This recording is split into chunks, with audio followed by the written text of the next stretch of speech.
Hello children. So today we are going to start chapter 2 of Hornbill book, that is We Are Not Afraid to Die If We Can All Be Together by Gordon Cook and Alan East. So as the name suggests, ये एक dialogue है जो कि story में ही बोला गया है किसी कैरेक्टर के द्वारा, और क्यों बोला गया है, कब बोला गया है, will be seeing in the story. So in the very beginning let me tell you that 200 years earlier a sea voyage was made by Captain James Cook. Captain James cook के द्वारा एक सी वॉयज करा गया था, world tour का पूरा ही world उन्होंने घूमा था समुद्र यात्रा के द्वारा जेम्स कुक ने 200 साल पहले, और इसी से प्रेरित होकर to duplicate the same round throughout the world, बिल्कुल इसी तरह का जो हमारे नैरेटर है उन्होंने प्लान किया जुलाई 1976 में. Planned a 3 years voyage. Voyage क्या बताया था मैंने आपको? Voyage means the sea journey, ship के द्वारा घूमना, समुद्र के द्वारा समुद्र के रास्ते से, दैट इज कॉल्ड वॉयज. और ये किसने प्लान किया था? हमारे नैरेटर ने, जो हमारे वक्ता हैं चैप्टर के. नैरेटर कौन है? 37 year old बिजनेसमैन. और वो किससे प्रेरित हुए थे? कैप्टन जेम्स कुक से, जिन्होंने 200 साल पहले समुद्री यात्रा करी थी. बिल्कुल ही वैसी यात्रा नैरेटर भी करना चाहते थे अपने पूरे परिवार के साथ. उनके परिवार के सदस्य जो फैमिली मेम्बर्स हैं वो कौन कौन है? Wife Mary, son 6 years old Jonathan and daughter 7 years old Sujan.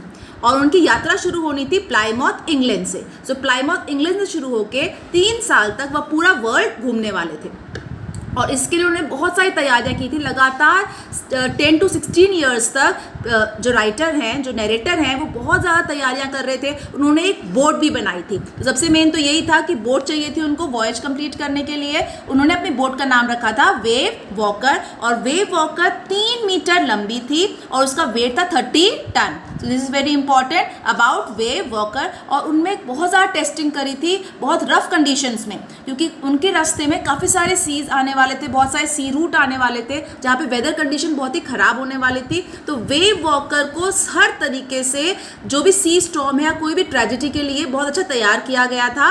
And narrator ने खुद भी और अपने फैमिली मेम्बर्स के साथ बहुत ज़्यादा प्रिपरेशन करी थी सी वॉयज के लिए. Now let us see next is sail down the west coast of Africa to Cape Town. और अपनी जर्नी शुरू करने के लिए कहाँ शुरू करी उन्होंने अपनी journey? West coast of Africa से शुरू करी थी. और कहाँ पे गए? Cape Town. केप टाउन भी अफ्रीका में ही है, साउथ में. सो वेस्ट से वो किसकी तरफ चले गए? साउथ की तरफ. तो जर्नी शुरू हुई थी प्लाईमाउथ इंग्लैंड से. देन फर्स्ट पार्ट कहाँ पे था उनका? वेस्ट कोस्ट ऑफ अफ्रीका से केप टाउन तक. तो ये फर्स्ट पार्ट तो बहुत ही अच्छा गया, बहुत ही प्लेजेंट था ये फर्स्ट पार्ट जो नैरेटर की जर्नी का था. और इसमें उन्होंने बहुत सारी सेलिब्रेशंस करी, वेदर कंडीशन भी बहुत अच्छी रही, शिप की कंडीशन भी, उनकी जो बोट थी वेव वॉकर उसने भी बहुत ही अच्छा उनका साथ दिया, और बहुत अच्छे उनके दिन गुजर रहे थे. Now let us see the next part. Heading east to southern Indian Ocean. अब केप टाउन से जो सेकेंड पार्ट उनकी जर्नी का था वो शुरू हुआ ईस्ट की तरफ जाना. जो ईस्ट में कहाँ जाने वाले थे? वो सदर्न इंडियन ओशन. और सदर्न इंडियन ओशन जाना जाता है अपनी रफनेस के लिए. बहुत ही रफ सी है. रफ का मतलब होता है कि बहुत बड़ी वेव्स आती हैं वहाँ पे, और सी स्टॉर्म्स भी, तूफान भी आते रहते हैं. तो अब उनकी जर्नी इतनी प्लेजेंट नहीं होने वाली थी जितनी केप टाउन तक थी. और इसीलिए उन्होंने, पहले तो ये 4 ही मेंबर्स थे, ओनली द 4 फैमिली मेंबर्स, लेकिन सदर्न इंडियन ओशन में जाने से पहले दे टुक 2 क्रूमैन. उन्होंने अपना साथ निभाने के लिए आगे का रास्ते का, क्योंकि बहुत ज़्यादा रफ होने वाला था सी, 2 क्रूमैन लिए उन्होंने. एक अमेरिकन थे लैरी विगल एंड एक स्विस थे हर्ब सीगलर. तो ये 2 क्रूमैन उनके साथ हो गए और 4 family members, all the 6 together, और एक कैप्टन थे उनके. फेस वर्ल्ड्स रफेस्ट सी सदर्न इंडियन ओशन. तो जैसा कि मैंने आपको बताया था कि सदर्न इंडियन ओशन बहुत ही ज़्यादा रफ होने वाला था, बहुत ज़्यादा उनके आगे स्टॉर्म्स आ सकते थे. वेव्स का साइज, जो लहरें हैं समुद्र में, बहुत ज़्यादा बड़ी होने वाली थी. तो उनको इन सब के लिए तैयार रहना था. Encounter strongest winds worried by the size of the waves. तो जाहिर सी बात है बहुत ज़्यादा उनके सामने स्ट्रॉन्ग विंड्स, बहुत तेज़ हवाएं आने वाली थी, और साथ में ही worried by the size of the waves, और बहुत ज़्यादा परेशान होने वाले थे अपने उनके वेव्स के साइज देख के भी. हालांकि मैंने जैसे आपको बताया था बहुत ज़्यादा प्रिपरेशन करी थी नैरेटर ने, लेकिन इस तरह का आइडिया उसको अभी तक नहीं था कि सदर्न इंडियन ओशन कैसा हो सकता है. So again coming to the journey 25 दिसंबर, तो जैसे कि जुलाई में उन्होंने शुरू किया, 25 दिसंबर तक उनका टाइम बहुत अच्छा चला गया था, क्योंकि वह उन्होंने सेलिब्रेशन भी किया क्रिसमस का, और बहुत प्लेजेंट जो है उनकी जर्नी जा रही थी 25 दिसंबर तक। बट टर्निंग पॉइंट कहाँ आया, चेंज इन कंडीशंस कहाँ आई, वेदर कंडीशंस, 2 जनवरी वेव्स बिकम गिगनेटिक, ह्यूज सी रोलिंग टूवर्ड्स देम, और बहुत ज़्यादा बड़ी बड़ी वेव्स 2 जनवरी को आने लग गई थी। 25 दिसंबर तक बहुत अच्छा मौसम रहा था, लेकिन न्यू ईयर की ईव में, न्यू ईयर ईव जो 31 दिसंबर था, उसमें वेव्स का साइज भी चेंज होने लग गया था और वेदर कंडीशंस भी चेंज होने लग गई थी। और 2 जनवरी को उन्होंने एक्सपीरियंस किया बहुत ज़्यादा बड़ी वेव्स का और सी स्टॉर्म का, और उनको लगा कि सी पूरा रोल होके उनकी शिप की तरफ आ रहा है और शिप को निगल जाएगा। इस तरह की इतनी बड़ी वेव्स थी, उनके सर के ऊपर से आ रही थी, और उनको लगा कि पूरे शिप को ये वेव्स जो है वो निगल जाएंगी। Sounds of waves was painful two years, और साथ में इतना ज़्यादा वो वेव्स साउंड कर रही थी, और उनकी पेन जो ईयर्स हैं, जो उनके कान हैं, उनमें भी वो साउंड बहुत ज़्यादा लग रहा था, चुभ रहा था। Next is efforts. अब ये सब कंडीशन देख के ऑब्वियसली उनको कुछ एफर्ट्स करने थे, सो दैट जो शिप है वो भी ठीक रहे, उनकी जर्नी भी आगे चल सके। Slow down the speed of the boat, उन्होंने अपनी वेव वॉकर जो उनकी बोट थी उसकी स्पीड काफ़ी स्लो कर दी, क्योंकि वेव्स में अगर स्पीड बढ़ाएंगे तो डेंजर ज़्यादा हो सकता था। डबल लैश्ड एवरीथिंग, उन्होंने सारी सुविधाएं जो है, सब प्रोटेक्शन जो है वो डबल कर दिए। मेड लाइफ लाइन्स रेडी, और उनको था कि कभी भी उनके सामने डेंजर आ सकता है, उनकी लाइफ जो है वो डेंजर में जा सकती है, तो उन्होंने सारी लाइफ लाइन्स रेडी कर दी थी। उन्होंने लाइफ जैकेट्स पहन लिया था, ऑल जैकेट्स पहन लिया था, ऑल स्किन्स पहन लिया था, so they were ready with all the preparation, और ये सब एफर्ट्स उन्होंने किए to overcome this weather conditions. First hint of disaster, अब डिजास्टर क्या है, विनाश। अब विनाश आने वाला था, क्योंकि southern Indian Ocean, as I told you earlier, बहुत ज़्यादा रफ सी है और वेव्स बहुत साइज जो है वो बहुत बड़ा हो गया था। अराउंड 6 PM, सो 2 जनवरी की बात है, 6 PM के अराउंड वेदर कंडीशन बहुत ज़्यादा ख़राब होने लग गई थी। एविल साइलेंस, विंड स्टॉप्ड, और बिल्कुल शांत हो गया था, हवा बिल्कुल रुक गई थी। एविल साइलेंस का मतलब यहाँ पे है कि बिल्कुल मार देने वाली चुप्पी हो गई थी, जैसे तूफान से पहले जो शांति होती है वैसी शांत जो है वो पूरा सी हो चुका था। वेव्स भी अब ज़्यादा नहीं आ रही थी और न ही विंड चल रही थी, हवा भी बिल्कुल रुक गई थी। स्काई ग्रू डार्क, और आसमान बहुत ज़्यादा काला दिखने लग गया था, मतलब काले बादल जो है वो आसमान में छा गए थे। A huge cloud headed towards the ship, और एक बहुत बड़ा क्लाउड यहाँ पे क्या है, काला बादल किसकी तरफ आने लग गया था, शिप की तरफ आने लग गया था। लेकिन children, this is not the cloud, mistook a wave as cloud. इसका क्या मतलब है कि जो सारे जो शिप पे थे, जो बोट पे थे, उन्होंने क्या सोचा कि ये क्लाउड है, लेकिन असली में ये क्लाउड नहीं था, ये बहुत बड़ी एक वेव थी, इतनी बड़ी वेव कि वो पूरे शिप को एनगल्फ करने वाली थी, पूरे शिप को एक साथ निगलने वाली थी। So this is how the danger, they entered into the danger zone.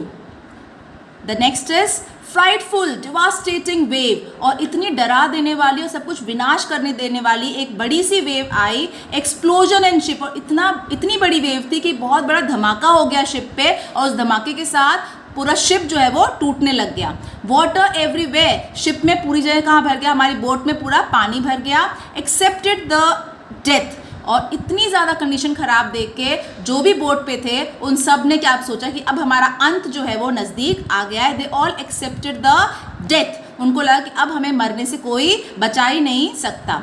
Wave turn the ship upright, और वो इतनी वेव रुकी ही नहीं, एक के बाद एक वेव आती रही, सबसे बड़ी वेव आई थी, उसके बाद काफ़ी सारी वेव्स आती रही। And they turn the ship upright, और उन्होंने शिप को बिल्कुल ही उल्टा कर दिया, खड़ा हो गया था, बिल्कुल वर्टिकली खड़ा हो गया था शिप सी में, और पूरा पानी भर चुका था सी के अंदर, और पूरा जो शिप है डेक इज ब्रोकन, और सब कुछ टूट चुका था। Water everywhere, very important point, water everywhere, as I told you, जो वेव थी उसने सब कुछ तोड़ दिया था शिप में, एंड कैप्टन जो है वो भी इंजर्ड हो चुके थे, और सब जगह पानी भर चुका था। डेक्स आर ब्रोकन, जो शिप का जो मेन पार्ट होता है डेक, वो टूट चुका था। शिप इज सिंकिंग, शिप बिल्कुल डूबने वाला था, सिंकिंग मतलब डूब रहा था। Long Larry and herb pumping the water out. और जो जैसे मैंने आपको बताया था, दो क्रू मैन थे, उनके हेल्पर्स थे लैरी और हर्ब, वो लगातार पंप आउट कर रहे थे वाटर को बाहर, क्योंकि पानी को निकालना इस टाइम बहुत ज़रूरी था ताकि इस शिप को सिंक होने से बचाया जा सके। इंजरीज ऑफ चिल्ड्रन, साथ में जो छोटे बच्चे हैं स्यू एंड जॉन, सूजन और जॉनथन, उनको भी बहुत ज़्यादा इंजरीज आ चुकी थी। Problem faced, so what are the all problem they are facing? Hand pumps blocked, और पानी निकालने का जो हाथ से हैंड पंप था वो भी ब्लॉक हो चुका था क्योंकि पानी बहुत ज़्यादा भर चुका था। डेब्रीज फ्लोटिंग, सब जगह जो पार्ट, डेब्रीज का मतलब होता है टूटे फूटे पुर्जे, जो शिप के जो बोट के टूटे फूटे पुर्जे थे वह फ्लोट कर रहे थे पानी में, जो पानी भर चुका था बोट के अंदर। इलेक्ट्रिक पंप शॉर्ट सर्किटेड, और हैंड पंप तो ब्लॉक हो चुका था और इलेक्ट्रिक पंप से उन्होंने कोशिश करी निकालने की, तो इलेक्ट्रिक पंप में शॉर्ट सर्किट हुआ पानी के भरने से, तो उसने भी काम करना बंद कर दिया। तो लगातार पानी भरता जा रहा था बोट में और निकालने का कोई भी जरिया नहीं था क्योंकि पंप भी काम नहीं कर रहा था और इलेक्ट्रिक पंप भी काम नहीं कर रहा था। Sue injured badly but didn't want to tell her father, और अपने फादर को, स्यू जो उनकी बेटी थी वो बहुत ज़्यादा इंजर्ड हो चुकी थी, उसको बहुत चोट लग चुकी थी, सर पे उसका स्वेलिंग आ चुकी थी, लेकिन फिर भी उसने फादर को नहीं बताया क्योंकि इस टाइम वो चाहती थी कि मेरे फादर सारा ध्यान बोट को बचाने में लगाए और मैं उनका जो ध्यान है वो डाइवर्ट नहीं करना चाहती, उनको और टेंशन देना नहीं चाहती हूँ, तो उसने कुछ भी अपने फादर को नहीं बताया। So this all was happening on 2 जनवरी। तो 31 ईव को शुरू हुआ था, न्यू ईयर की ईव को, वो लगातार 1 तारीख को और 2 तारीख की शाम को तो बहुत ज़्यादा 6 PM के आसपास तो बहुत ज़्यादा जो विनाशकारी रूप उसने ले लिया था। 3 January, water level controlled. So water level जो है वो थोड़ा सा कंट्रोल में आ चुका था 3 जनवरी को। 2 जनवरी को तो बहुत ज़्यादा विनाश हुआ था, all the boat was broken, deck was broken, और सारा पानी वहाँ पे भर चुका था। बोट वॉज डिस्ट्रॉयड, लेकिन हालांकि तूफान जो है वो थम चुका था, लेकिन वेव्स ने पूरे बोट को क्या कर दिया था, डिस्ट्रॉय कर दिया था।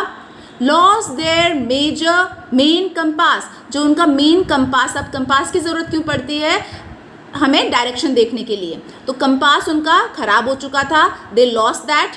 चेक्ड हिज चार्ट्स, और उनके पास क्या ज़रिया था कि अब वॉयज कर रहे हैं, सी में है, तो उनको सिर्फ एक ज़रिया था कंपास से अपना डायरेक्शन देखने का। कंपास डिस्ट्रॉय हो गया तो उन्होंने अपने चार्ट्स निकाले, मैप्स निकाले, उनके थ्रू उन्होंने देखा कि किस तरफ हमें जाना है।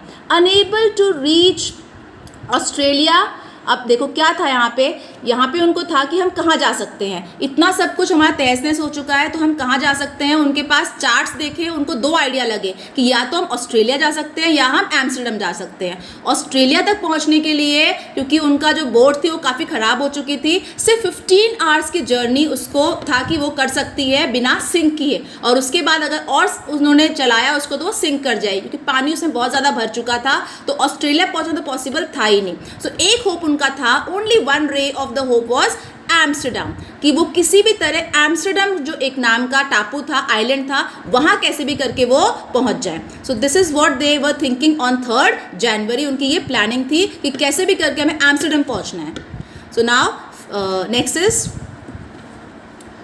4 January, took first meal after 2 days। 4 तारीख आ गई थी और बोट की कंडीशन वैसी ही थी, पानी भरा हुआ है, लगातार जो क्रू मैन है विजिल और हर्ब, वह दोनों बोट का पानी निकाल रहे थे, साथ में ही नैरेटर भी लगे हुए थे पानी निकालने में, और 2 दिनों तक उन्होंने कुछ भी नहीं खाया था। और 4 तारीख को उन्हें कुछ खाने को मिला आफ्टर 2 days, लेकिन वो भी क्या खाने को मिला था, कुछ बिस्किट्स जो हैं, मैरी को, नैरेटर की जो वाइफ थी, वो कुछ बिस्किट्स लेकर आई थी जो बच गए थे, वह उन्होंने 2 दिन के बाद बिस्किट्स खाए। 5 जनवरी, जॉन आस्क्ड, अब 5 जनवरी आ गई तो कंडीशन और थोड़ी स्टेबल हो गई थी, तूफान आना बंद हो गया था, लेकिन बोट की कंडीशन और भी ख़राब होती जा रही थी। तो अभी नैरेटर जॉन के पास गए, अपने बच्चों को संभाला, जॉनथन जो उनका बेटा था, और जॉनथन ने अपने पापा से पूछा, अपने डैडी से पूछा, daddy are we going to die, उसने पूछा कि क्या हम सब मरने वाले हैं। तो इसका कोई जवाब दे पाते नैरेटर, उससे पहले जॉन ने खुद ही बोल दिया कि daddy we are not afraid to die if we can all be together, हम मरने से नहीं डरते अगर हम सब फैमिली मेम्बर्स, आप, मम्मा, और स्यू और हम सब चारों एक साथ हैं, तो मैं मरने से नहीं डरता, हम सब मरने से नहीं डरते, बस हम सब साथ रहें। तो ये सुन के नरेटर बहुत ही ज़्यादा दुखी हो गए और उनको बहुत ज़्यादा फील होने लग गया, ऐसे सैड हो गए थे और वहाँ से चले गए और फिर से अपने बोट में से पानी निकालना शुरू कर दिया कि कैसे भी करके मुझे अपने फैमिली मेम्बर्स को बचाना है और एम्स्टर्डम तक पहुँचना है। So now 6 January the next day wave walker came out of the storm और अल्टीमेटली वेव वॉकर जो उनकी बोट थी वो पूरी तरह से तूफान से बाहर आ चुकी थी, लेकिन कंडीशन खराब हो चुकी थी वेव वॉकर की। पानी बहुत ज़्यादा भर चुका था, डिस्ट्रॉय हो चुकी थी, बिल्कुल टूट चुका था उसका फ्रेम जो है, और 15 आवर्स की जर्नी बस वो कर सकती थी। स्यू गेव द कार्ड और इसी के बीच स्यू जो उनकी बेटी है वो एक कार्ड बनाकर लाई और अपने फादर को दिया। और यहाँ पे देखो किस तरह से बच्चे, दोनों ही बच्चे, जॉन भी और स्यू भी अपने फादर को एनकरेज कर रहे हैं, चीयर अप कर रहे हैं कि इतनी बुरी कंडीशंस आ गई है फिर भी हमारे फादर को हम खुश करें। इंजरीज बहुत ज़्यादा है, इंजरीज के बारे में भी नहीं बता रहे हैं और सिर्फ अपने फादर को खुश रखना चाहते हैं। Next is reach the island और बहुत ज़्यादा थक चुके हैं क्योंकि लगातार जो है बोट से पानी निकाल रहे थे। मैरी जो उसकी वाइफ थी, नरेटर की वाइफ थी, कैप्टन, क्योंकि कैप्टन बहुत ज़्यादा इंजर हो चुके थे, उनके फेस से पूरा ब्लड हो चुका था, टीथ टूट चुके थे उनके, और इस कारण से कैप्टन शिप जो बोट को चला नहीं पा रहे थे, तो व्हील जो था रोटेट करने का काम वो मैरी ने किया था और पानी निकालने का काम नरेटर और दोनों क्रूमैन कर रहे थे। तो सब बहुत ज़्यादा थक चुके थे। Children said that you are the best daddy in the world। और जब सुबह हुई थी, रात को से सारा काम कर रहे थे और वो थक चुके थे, सब सो गए, और जब सुबह उठ के सब नरेटर सोए हुए थे तो बच्चे नरेटर के पास आए और उन्हें बोला कि daddy you are the best daddy of the world. लेकिन ये सुन के नरेटर ने बोला कि मैं कैसे बेस्ट डैडी हो सकता हूँ, मैंने तो कुछ भी नहीं किया, मैं तुम्हें बचा भी नहीं पाया और देखो बोट कैसे मैं टूटती जा रही है, मैं पानी भी नहीं निकाल पाया और मैं कैसे बेस्ट डैडी हो सकता हूँ। तो उन्होंने बोला कि डैडी आप बाहर आके देखो, just come out of the ship और बाहर आके देखो कि किस तरह से हम कहाँ पहुँच चुके हैं। तो वो कहाँ पहुँच चुके थे? They have reached the island, Amsterdam island पे पहुंच चुके थे। मोस्ट ब्यूटीफुल, और इस समय ये आइलैंड उनको बहुत ज़्यादा खूबसूरत लग रहा था। हालांकि आइलैंड बहुत छोटा सा आइलैंड था, इससे कोई बहुत बड़ी बात नहीं थी, लेकिन जिस कंडीशन में वो सब थे, कितनी बुरी कंडीशन थी उनकी, ऑल टायर्ड, और इतना एफर्ट्स करने के बाद उनको दुनिया का सबसे सुंदर आइलैंड एम्स्टर्डम लग रहा था। There were 28 inhabitants. All 28 inhabitants celebrated, cheered them and celebrated. और सारे जो 28 वहाँ पे, बहुत ही छोटा आइलैंड था तो सिर्फ 28 जो है वहाँ पे लोग थे, उन्होंने बहुत ज़्यादा खुशी के साथ उनको स्वागत किया। और ये स्वागत देख के और कि हम जी गए हैं, हमारी जो ज़िंदगी है वो हमें मिल गई है, एक कॉन्फिडेंस आया उन सब में कि हम अब भी आगे अपनी वॉयज को कंटिन्यू कर सकते हैं। तो यहाँ से हमें पता चलता है कि किस तरह से एफर्ट्स एंड ऑप्टिमिज्म, एफर्ट्स क्या है? प्रयास, ऑप्टिमिज्म क्या है? आशा, एक सकारात्मक सोच, एक रे ऑफ होप उन्होंने कभी भी नहीं छोड़ी, एक आशा को उन्होंने कभी नहीं छोड़ा। ऑप्टिमिज्म एंड एफर्ट्स, उन्होंने लगातार क्या किए? प्रयास करते रहे। तो इन दोनों की वजह से वह अपनी ज़िंदगी को ही बचा पाए और एम्स्टर्डम जो आइलैंड है वहाँ पे पहुँच पाए। So this is how the story ends.